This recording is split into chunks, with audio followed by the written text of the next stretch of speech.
प्रसार भारती अभिलेखागार की प्रस्तुति सदाबहार सुनहरे दौर का अनमोल खजाना।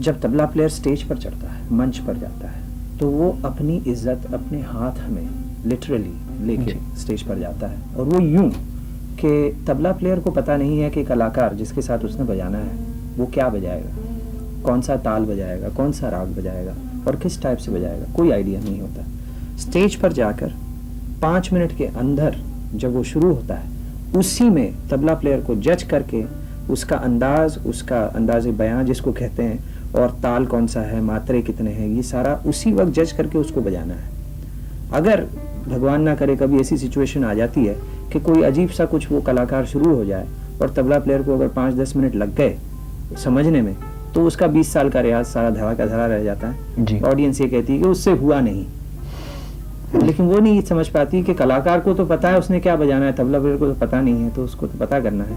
तो ये सारी चीजें हैं। और इतना सब होने के बाद भी तबला प्लेयर पर फोकस इतना नहीं होता था। एक जमाने में तो बिल्कुल ही नहीं होता था, अब तो फिर भी थोड़ा होने लग गया है। लेकिन अभी भी ऐसा लगता है ना कि अब जैसे कि कोई आर्टिस्ट तो मर्सिडीज में प्रोग्राम पर जा रहे हैं और जो तबला प्लेयर जो है वो बस की लाइन में खड़े हुए हैं तबला लेके कि अब बस आएगी तो बैठ के वहीं उसी हॉल में उन्होंने पहुंचना है जहाँ ये गए हैं। और कभी कभी तो ये भी होता है कि अपने मेन आर्टिस्ट तो फ्लाई कर रहे हैं जे क्लास में बैठे हुए इंडियन एयरलाइंस में, और तबला प्लेयर 3rd क्लास में 3 टायर में चले जाते हैं। मेरे साथ भी ऐसा हुआ कई बार कि मैं अपने 8-8 घंटे 10-10 घंटे खड़ा हुआ तबला लेके 3rd क्लास में सफ़र कर रहा हूँ, उस्ताद अल्लाह रखा खान साहब का लड़का, और बजाने के लिए पहुँच रहा हूँ। और ऐसा भी कई बार हुआ कि किसी घर पे बजाने गए हैं और एज ए आर्टिस्ट हम बजा रहे हैं, लेकिन मेन आर्टिस्ट बाकी लोगों के साथ डिनर ले रहे हैं और तबला प्लेयर किचन में बैठा हुआ जी किसी और के साथ खाना खा रहा है। तो ऐसी भी सिचुएशंस हमने देखी हैं। उस्ताद जाकिर हुसैन का आकस्मिक और असमय निधन हम सबको इतना स्तब्ध कर गया है कि इस समय उनके महान योगदान को शब्दों में व्यक्त कर पाना, उसका आकलन कर पाना बहुत कठिन है। उनके इस कंट्रीब्यूशन का जायज़ा लेना भी इस समय बहुत मुश्किल है। इस समय तो याद आती है उनके आकर्षक व्यक्तित्व की, तबले पे थिरकती उनकी उंगलियों की। जब वो तबला सोलो बजाते तो उनकी परंपरा का सत्व सिमट आता था। जब वो किसी की संगत करते तो साथी कलाकार के रंग में रंग जाते थे। उन्होंने देश विदेश के शीर्षस्थ कलाकारों के साथ कोलैबोरेशंस किए हैं, और इन कोलैबोरेशंस में उनकी कोशिश रहती कि उनका तबला साथी कलाकारों को कॉम्प्लीमेंट करे। एज ए कंपोज़र वो बहुत गुणी कंपोज़र थे, और उनके हर कॉम्पोजिशन में उनकी प्रतिभा और उनकी मौलिकता निखर निखर के आई है। हमारी परंपरा, भारतीय संगीत की परंपरा मौखिक परंपरा है, श्रुति और स्मृति की परंपरा है। यहाँ गुरुजनों से सुन करके उसे स्मृति में सहेज करके अर्जित किया जाता है ज्ञान, और तब गुरु शिष्य परंपरा के मातहत इसे हस्तांतरित किया जाता है। पिता उनको बहुत तरह की बातें भी समझाया करते, और तालीम के संदर्भ में ये बात बहुत अहम है। वो कहते कि किसी की नकल करने की ज़रूरत नहीं, और इस मामले में उनका तबला प्रमाण है। उनकी नकल बहुतों ने की, लेकिन जाकिर ने कभी किसी की नकल नहीं की, अपने पिता की भी नहीं। उनकी ताक़ीद को उन्होंने गांठ बांध लिया था कि पिता की भी अनुकृति नहीं बनना है। तालीम अपनी जगह है, लेकिन पिता कहते तालीम ग्रहण करो, लेकिन बजाओ अपने मिजाज के हिसाब से, अपनी प्रतिभा के हिसाब से, और फिर उसमें कुछ जोड़ते चलो। मैं बहुत भाग्यशाली रही हूँ कि उनसे मिलने का, उनको पास से सुनने का, उनसे बातचीत करने का बहुत अवसर आया है। एक बार इसी तरह उन्होंने अपने तालीम के बारे में बताया था कि पिता ने कभी बैठा करके उन्हें इस तरह की कोई तालीम नहीं दी। तबले का कोई एक बोल देते, एक कायदा देते और फिर कहते कि अब तुम अपने हिसाब से इसको सोचो और इस पे अपने हिसाब से जोड़ो और फिर तैयार करके मेरे पास लो। तो इस तरह से मिली हुई तालीम के ऊपर काम करना उन्होंने सीखा और अपनी प्रतिभा को निखारने का, तराशने का ये मंत्र उनके गुरु पिता का था। वो बहुत समृद्ध परंपरा से आते थे। उनके पिता अल्लाह रखा पंजाब घराने के तबले के जाने माने हस्ताक्षर थे, उस्ताद थे, लेकिन उन्होंने जो कुछ लिया उसको हमेशा कुछ नया रंग दे करके अपनी प्रतिभा से संवार के उसे आगे बढ़ाया है। एक बार किसी साक्षात के दौरान मैंने उनसे यूं ही पूछ लिया कि लोग कहते हैं कि आप के कार्यक्रम की सफलता का तो कोई अंत नहीं है, वाह उस्ताद के क्या कहने, लेकिन जहाँ तक आपकी लोकप्रियता का सवाल है, लोगों की राय है कि उसमें आपकी कला का 50% रहता है और आपके व्यक्तित्व और तौर तरीकों का बाकी आधा सहयोग रहता है। तो इस पर उन्होंने बहुत सारगर्भित उत्तर किया था। उन्होंने कहा, मंजरी जी देखिए, हमें सुनने जिस सभागार में लोग आते हैं, मान लीजिए 1000 लोगों का सभागार है तो उसमें 500 लोग तो केवल संगीत प्रेमी होंगे जो देखने के लिए एक कौतूहलवश आ जाते हैं। बाकी 500 में से 250 ऐसे होंगे जिन्हें राग ताल का पता होगा। उनमें भी आधे होंगे जो ठेका समझते हैं, उनसे भी आधे होंगे जो सम देख पाते हैं कहाँ आ रहा है या बारीकियां तजवीज़ देते हैं। तो मुझे इन समझदार श्रोताओं के लिए भी बनाना है और उन सारे लोगों के लिए भी जो मेरा नाम सुन करके आए हैं, जो संगीत प्रेमी हैं, उनका ये संगीत प्रेम परवान चढ़े, ये भी मेरी जिम्मेदारी है। तो मैं तौर तरीकों से कहें या लटकों झटकों से कहें, जो भी आपका मन हो आप कह लें, लेकिन उनको बांध के रखना, उनकी समझ को, उनकी सराहना को आगे बढ़ाना भी मेरा दायित्व है, मेरी जिम्मेदारी है। ये बात गांठ बांध लेने वाली थी। उन्होंने खुद अपनी परंपरा पर नाज किया और अपने सुनने वालों को, अपने चाहने वालों को भी इस बात की नसीहत दी कि अपनी चीज़ों को सहेज के रखें और उस पर नाज करें। उनकी कला आज हम सब के लिए गर्व का विषय है। देश के लिए आज सारे देश में उन्होंने हमें जो ख्याति दिलाई, विश्व जनीन लोकप्रियता उनकी जो है, उसके लिए देश उनके ऊपर नाज करता है। क्या है कि जैसे पंडित किशन महाराज हुए, मेरे फादर उस्ताद अल्लाह रखा खां साहब और पंडित सामता प्रसाद जी, उस्ताद थिरकवा खां साहब इत्यादि कलाकार रहे। जब संगीत मंच पर आया हिंदुस्तान में, ये फ्रीडम के बाद आया। फ्रीडम से पहले महाराजाओं के महलों में था, नवाबों की कोठियों में था, वहीं था। उससे ज़्यादातर वहीं होता था और कभी कभार कोई फेस्टिवल हुआ, कोई दंगल हुआ, उसमें प्रोग्राम होते थे। लेकिन आम तरीके से जो हॉल्स में आजकल प्रोग्राम होते हैं और बड़े बड़े जो कॉन्फ्रेंसेस होती हैं, वो पहले इतनी नहीं थी, तो वो होता था। तो जब ये कलाकार मंच पर आए तो जो सुनने वाले जो युवक और श्रोतागण थे, उनके साथ इनका मेल मिलाप जैसे वो भगवान हैं और जो श्रोतागण हैं वो सेवक हैं, इस तरह का था। तो एक मतलब दीवार बीच में थी। भगवान को जब आप दोस्त बनाएंगे तो वो दीवार टूटती है और वो आपके पास आ जाते हैं। लेकिन अगर आप भगवान का रूप है उसको वहाँ रखेंगे तो आपसे दूर होता है, आपके नज़दीक नहीं होता है। तो मेरे पिताजी हमेशा अपने पास जो शिष्यगण होते थे उनसे कहते थे, तुम मुझे उस्ताद मत बोला करो यार, दोस्त हूँ, भाई हूँ। अगर तुम मुझे उस्ताद बनाओगे तो मैं तुमसे दूर हो जाऊंगा, तुम्हारे नज़दीक नहीं रहूँगा, तो तुम ऐसा मत करो।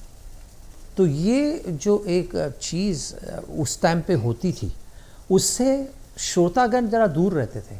तो हमारे समय में हम जवान थे, तो लोग देखते थे हम भी जीन्स पहन के घूम रहे हैं, हम भी टी शर्ट पहन के घूम रहे हैं, हम भी फिल्में देखने जा रहे हैं, क्रिकेट खेल रहे हैं इत्यादि वगैरह सब होता था। तो श्रोतागण जो थे वो देखते थे, बोलते ये यार ये तो हमारी ही तरह हैं, और लेकिन संगीत कितना अच्छा बजा रहे हैं, तो हमसे दूर नहीं रहते थे, हमारे नज़दीक आ जाते थे। तो इस तरह से जैसे पंडित शिव कुमार जी हुए, हरि प्रसाद जी हुए, उस्ताद अमजद खान साहब वगैरह, ये सब युवक श्रोतागण को बहुत भाए। और उसका कारण ये था कि ये भी यंग थे और पढ़े लिखे और उसी टाइप के जैसे यंग लोग हैं। तो ये एक मतलब this he is one of us देख के हम लोगों के साथ हमारे श्रोतागण का जो की मित्रता जो बढ़ी है वो हुई है। तो मैं अकेला ही नहीं हूँ, हमारे जितने कलाकार हैं, अब उसमें आप नीलाद्री कुमार को ले लीजिए, साबिर भाई को ले लीजिए, राकेश चौरसिया जी को ले लीजिए, सत्यजीत तलवलकर, विजय घाटे, फजल भाई हमारे, तौफीक भाई हमारे, सबके साथ जो युवक श्रोता हैं बड़े प्रेम से मिलते हैं। सबकी यही इच्छा होती है कि उनके जितना नज़दीक हो सके जाएं। तो ये आजकल की जो कलाकार हैं जिनकी एक पर्सनालिटी है वो नॉर्मल ह्यूमन बीइंग की तरह है, और उस वजह से आज जो श्रोतागण का और कलाकारों का जो एक मेल मिलाप हुआ है, ये पहले वैसा नहीं हो सका था। तो आजकल के ज़माने में ये है, ये मैं अकेला, मेरे बस की बात नहीं है। अब मैं आपको साफ बता रहा हूँ कि लोग बोलते हैं भाई नंबर 1 तबला प्लेयर या जो भी है ज़ाकिर हुसैन, गलत है, बिल्कुल गलत है। I am one of the 15 or 20 good tabla players. I am not the best, I am one of the good ones, ये मैं मानने को तैयार हूँ। लेकिन अब on his day any of these tabla players that I have mention, Yogesh भाई वगैरह सब, they can be better than me, but it's just that I am the marquee name, I am the face of the tabla. तो लोग ये समझते हैं कि भाई जो भी हो रहा है इन्हीं की वजह से हो रहा है, ऐसा नहीं है। इस वक्त एक बहुत बड़ा हादसा हुआ है, उस्ताद ज़ाकिर हुसैन नहीं रहे, और उनका निधन का जब सुना तो हम लोग बहुत ज़बरदस्त एक तरीके से शौक़ लगाए हम सबको, और पूरे परिवार को तो लगा ही है, लेकिन उसके साथ साथ पूरे वर्ल्ड को, म्यूज़िक से जितने भी तबले को चाहने वाले हैं, हमारे इंडियन क्लासिकल म्यूज़िक को चाहने वाले हैं, इंडियन म्यूज़िक को पसंद करने वाले हैं, उन सब लोगों को एक बहुत बड़ा शौक़ लगा है। और बहुत अफसोस है सब लोगों को ज़ाकिर हुसैन साहब के जाने का। इतना महान तबला प्लेयर बस अब मुझे नहीं लगता पैदा होगा, क्योंकि उन्होंने तबला तो बजाया ही लाजवाब, उसके साथ साथ वो एक बहुत प्यार करने वाले दिल के मालिक भी थे। तो ज़ाकिर भाई को तो हम सब जब तक भी हैं मिस करते रहेंगे। उनके संगीत को तो हम हमेशा सुनते थे, सुनते हैं और सुनते रहेंगे, लेकिन उनको एक समय से पहले ही उनका जाना जो है वो हम सब के लिए बहुत ही दुखी है, और हम सब लोग बहुत ही दुख के साथ ये कह रहे हैं, और कहते हुए भी 10 बार सोचना पड़ता है। ऐसा लगता है जैसे हम शायद झूठ बोल रहे हैं कि ज़ाकिर हुसैन साहब अब इस दुनिया में नहीं हैं। तो ये बहुत अफसोस की घड़ी है हमारे लिए, दुख की घड़ी है कि हम उनको अब लाइवली नहीं सुन पाएंगे, लेकिन उनका संगीत तो हमेशा ज़िंदा रहेगा, उनका तबला ज़िंदा रहेगा। हम उनको वीडियो से, ऑडियो से, और जो हमारे दिमाग में उनकी छवि है वो हमेशा रहेगी। तो ये हमारे लिए बहुत ही दुख की घड़ी है कि इतने महान कलाकार को हम खो चुके हैं बस। और ये सब खुदा के हाथ में, हम लोग कोई कुछ नहीं कर सकता इसके लिए।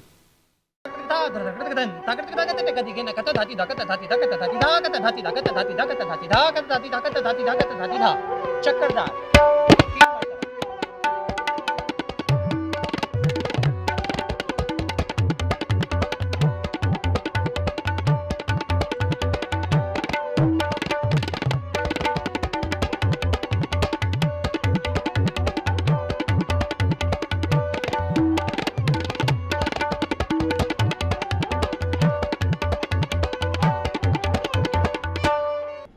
जाकिर भाई, उस्ताद जाकिर हुसैन जी, और सबके दिल में बसने वाला एक वो हंसता हुआ चेहरा, वो एक युग है और रहेंगे। उनके संस्मरण जितने याद करो उतना लगता है कि कम ही पड़ रहे हैं। हमेशा उन्होंने हर शख्स को प्रेरित किया, जागृत किया। तबला तो ऐसा था कि वो जहाँ उंगली रख देते थे वहीं उस लैंग्वेज को बोलना शुरू कर देता था। एक भाषा को जिंदा करके रखा था तबले में। और चारों दिश जाने, चारों दिशाओं में अगर दौड़ाएं तो ईस्ट वेस्ट नॉर्थ साउथ हर एरिया की भाषा तबले में बोलती थी। उंगलियां थिरकती थी तो लोगों के दिल हिलने शुरू हो जाते थे। एक टन करते ही सीटियां बज जाती थी और हर तरफ एक माहौल बदल जाता था कि हाँ, जाकिर हुसैन जी की उंगली थिरक गई है। और मेरे साथ तो बहुत गहरा रिश्ता पूरे परिवार का रहा। जाकिर भाई और फजल भाई, तौफीक भाई, हम लोग साथ में काफ़ी एक भाई के जैसे रहे। और जाकिर भाई ने हमेशा अपना वर्द हस्त यानी बड़ा सा हाथ मेरे सर पे हमेशा रखा, मेरा ध्यान रखा, मुझे समझाते भी रहे, हमेशा कोई ना कोई प्रेरणा ही देते थे। अमेरिका वगैरह, यूरोप में, दिल्ली में, बड़े बड़े शहरों में जब पंडित रविशंकर जी बजाया करते थे तो हॉल फुल होता था। और जब उस्ताद अली अकबर खान साहब या विलायत खान साहब बजाते थे तो हॉल आधा भी नहीं होता था। उसका कारण ये था कि जो मीडिया वाले जो थे वो पंडित रविशंकर जी को बढ़ावा देते थे, क्योंकि वो एक नाम है, वर्ल्ड में उनका नाम है, चलो उनका इंटरव्यू करते हैं, उनका फ़ोटो छापते हैं, उनके बारे में लिखते हैं। तो ये हो गया कि श्रोतागण दूसरे लोगों को सुनने ही नहीं जाते थे, क्योंकि उनके बारे में उनको खबर ही नहीं थी। तो ये जो एक चीज़ है ये हमारे संगीत में नहीं होनी चाहिए। नमस्कार, मैं विजय शंकर मिश्र, संगीत का एक छोटा सा विद्यार्थी। विश्व प्रसिद्ध तबलावादक उस्ताद जाकिर हुसैन का यह असमय अवसान निश्चय ही एक अत्यंत दुखद और शोकाकुल करने वाली घटना है। यह सच है कि पिछले कुछ दिनों से वे लगातार बीमार चल रहे थे, लेकिन हम सबको ये पूरा विश्वास था कि वे जल्दी ही स्वस्थ होकर निकलेंगे। जहन में दूर दूर तक यह विचार नहीं था कि वे हम सबको इस तरह छोड़कर चले जाएंगे। उस्ताद जाकिर हुसैन पंजाब घराने के तबला वादक थे। तबले की तालीम उन्हें अपने वालिद उस्ताद अला रखा खान साहब से मिली थी। इसे सभी जानते हैं, लेकिन जब उनके तबले का हम बारीकी से निरीक्षण करते हैं तो विदित होता है कि उनके तबले में अपने वालिद उस्ताद अला रखा खान साहब के साथ साथ उस्ताद अहमद जान थिरकवा, पंडित किशन महाराज और पंडित गुदई महाराज जैसे पूर्व तबला वादकों के गुणों का भी समावेश था। इन सभी महान तबला वादकों के गुणों, विशेषताओं को अपनाकर उन्होंने अपनी खुद की एक शैली विकसित की थी। हो सकता है वह शैली बाद में जाकिर हुसैन शैली या जाकिर हुसैन घराना के नाम से भी प्रचलित हो जाए, जैसा कि उस्ताद अमीर खान साहब के साथ और पंडित कुमार गंधर्व जी जैसे कलाकारों के साथ हुआ। उस्ताद जाकिर हुसैन का तबला उनका अपना तबला था। उन्होंने विदेशी कलाकारों के साथ लय और छंदों का जो अनुपम प्रयोग किया उसे अपने तबले में भारत में भी ढाला उन्होंने। टोनल क्वालिटी उन्होंने पंडित शांता प्रसाद जी से अपनाई और लय के दांव पेच अपने वालिद उस्ताद अल्लाह रखा और पंडित किशन महाराज जी से उन्होंने लिया।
आदाब और नमस्कार।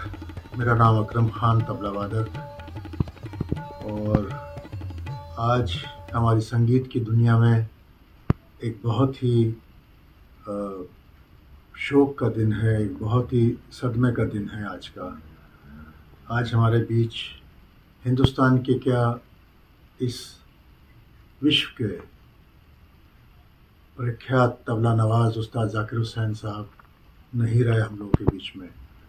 तो ये आज न सिर्फ मेरे लिए या कलाकारों के लिए, बल्कि उनके चाहने वालों के लिए भी और श्रोताओं के लिए भी, ऑडियंस के लिए भी, ये बहुत ही दुख का दिन है आज का कि उस्ताद साहब चले गए। आज 73 साल की उम्र में उनका इंतकाल हुआ और मेरा उनसे पिछले 40 साल से रिश्ता कायम रहा। बचपन से मैं उनको सुनता आ रहा हूँ। पिछले 40 साल से हम लोग एक दूसरे से मिलते हैं, एक ही फेस्टिवल्स में पार्टिसिपेट भी करते हैं और वैसे भी बातचीत भी रहती थी हम लोगों में। लेकिन जब ये समाचार, ये सब जब खबर मुझे मिली तो बिल्कुल एकदम जैसे पैरों की ज़मीन निकल जाती है। उस्ताद जाकिर हुसैन एक ऐसा नाम है जो मैं समझता हूँ कि अगले 200-400 साल में उतना बेहतरीन शख्सियत और उतने बेहतरीन तबला वादक और नहीं होंगे। तबला तो उनका बजाना, जैसा कि आप सब लोग जानते हैं, कि अव्वल दर्जे का था, बेहतरीन था। उसके साथ साथ जो उनकी शख्सियत थी वो उससे भी अच्छी थी। जो आदमी उनसे एक बार मिल लेता था उनको ज़िंदगी भर याद रखता था। बड़ा हो छोटा हो, हर आदमी से वो इतने प्यार से मिलते थे कि वो आदमी उनका भक्त हो जाता था, मुती हो जाता था। मेरे जहन में एक बात और एक ऐसी आती है कि उनके तबले का जो सफ़र है वो अभी ख़त्म नहीं हुआ है। निरंतर उनके तबले का सफ़र चलता रहेगा हमारी संगीत की दुनिया में। उन्होंने जो हम लोगों को रास्ते दिखाए हैं, हम लोगों की कोशिश रहेगी कि उन रास्तों पे चलते रहें।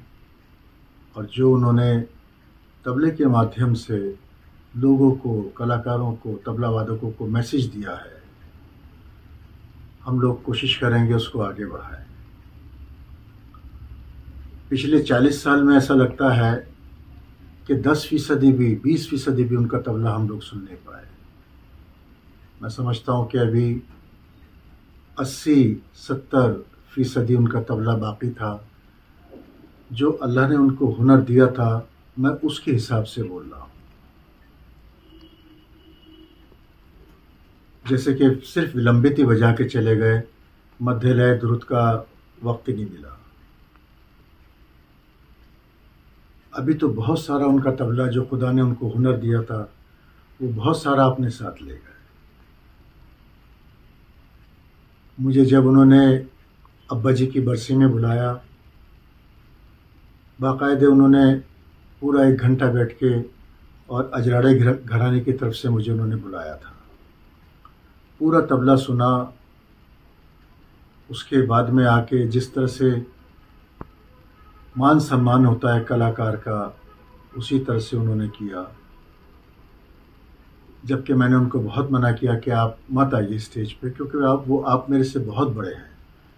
जाकिर भाई मेरे से उम्र में भी, काम में भी, हर तरह से बड़े थे, लेकिन उनका दिल इतना अच्छा था कि वो माने नहीं और बाकायदा मुझे स्टेज पे आके उन्होंने गले भी लगाया, मान सम्मान भी किया। ये जो उनमें एक बड़प्पन था वो बहुत ही कम देखने को मिलता है कलाकारों में। फिर उन्होंने अब्बा जी के उस्ताद अल्लाह रखा खां साहब की 100 साल मनाए, तब भी उन्होंने मुझे याद किया। मैं 2 जगह बजाया, पूना में और बॉम्बे में। और बॉम्बे में तो उन्होंने मुझे अपने साथ ही बिठाया और भी तबला वादकों को जो उनसे छोटे भी हैं उन सबको अपने साथ लेके चले। ये जो एक हमदर्दी और एक प्यार उनकी तरफ से मुझे मिला वो हमेशा मेरे साथ रहेगा। और आदमी तो चला जाता है, उसका प्यार, उसकी मोहब्बत, उसकी कला रह जाती है। मैं अपनी तरफ से ये दुआ करूँगा कि जाकिर भाई जहाँ भी हों वो शांति से रहें, अच्छे रहें, सुखी रहें। अल्लाह उनकी मग़फ़िरत करे, उनको जन्नत अता करे। और साथ साथ ये भी दुआ करता हूँ कि हमारे हिंदुस्तान के शास्त्रीय संगीत में वो फिर आए और फिर जो बचा हुआ 70-80% तबला वो ले गए अपने साथ, वहीं से शुरू करें और यहीं से शुरुआत करके फिर उस काम को, फिर उस तबले को आगे बढ़ाएं। और जो हमारे मीडिया वाले हैं या जो प्रेस रिपोर्टर्स वगैरह जो भी हैं, उनको हमको उनकी हेल्प चाहिए कि वो ये हम सिर्फ मुझ तक नहीं देखें, मेरे आगे पीछे जो तबला प्लेयर हैं उनके बारे में भी कुछ सोचें। मेरे आगे पीछे अमजद अली खां साहब के आगे पीछे सरोदिया कौन है उसके बारे में कुछ सोचें। पंडित शिव कुमार जी के अलावा भी उनके बेटे हैं, राहुल शर्मा हैं या सतीश हैं या जो भी संतूर बजा रहे हैं, उनके बारे में भी सोचें। हरि प्रसाद जी के बाद क्या है, कौन बजा रहा है, उनके बारे में सोचें, वरना ये संगीत मर जाएगा। हम लोगों को हमारी जो बेंच स्ट्रेंथ है, हमारे फर्स्ट 11 जो हैं टीम में, क्रिकेट की टीम में, वो तो हैं, लेकिन बाद में जो हमारे खड़े हुए हैं रिजर्व्ड, उनके बारे में भी तो कुछ सोचो यार। तो ये बहुत ज़रूरी है। मैं सिर्फ अकेला केवल ऐसा कलाकार नहीं हूँ जिसकी वजह से हिंदुस्तानी शास्त्रीय संगीत जीवित है। मेरे पीछे जो कलाकार हैं जिनकी सपोर्ट मुझे मिलता है, अगर वो नहीं होगा तो फिर मैं कुछ नहीं कर सकता। मैं ये सोच कर उसके घर से उठा था कि वो रोक लेगी, मना लेगी मुझको। हवाओं में लहराता आता था दामन के, दामन पकड़ के बिठा लेगी मुझको। कदम ऐसे अंदाज से उठ रहे थे कि आवाज दे के बुला लेगी मुझको। मगर उसने रोका न उसने मनाया, न दामन ही पकड़ा न मुझ मुझको बिठाया, न आवाज ही दी, न वापस बुलाया। मैं आहिस्ता आहिस्ता बढ़ता ही आया, यहाँ तक कि उससे जुदा हो गया मैं।